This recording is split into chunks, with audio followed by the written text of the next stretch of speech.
Kamerani yaqinroq olib keling. Biz zo'r tomosha ko'rsataman. Bu tomoshani oxirigacha ko'ring, ketgan vaqtingizga afsuslanmaysiz. Mana bu texnologiyani ko'ring. Qanday ajoyib. 1, 2, 3, 4.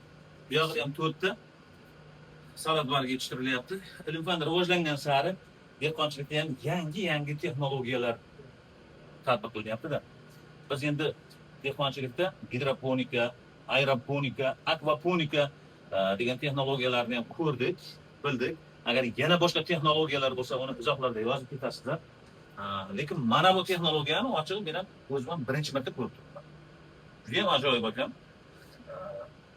Bu texnologiya nima ekanligini agar kuzatuvchilarimiz orasida biladiganlar bor bo'lsa, izohlarda nomini yozib ketingizlar.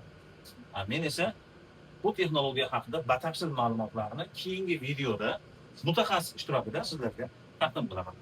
Agar sahifamizga obuna bo'lmagan bo'lsangiz, obuna bo'lib, bu videoga like bosib, bu videoni tanish bilishlaringizga, o'rtoqlaringizga, qo'ni-qo'shnilaringizga ulashib qo'yingizlar. Ko'pchilik ko'rsa, mana shu yangilikdan xabardor bo'ladi.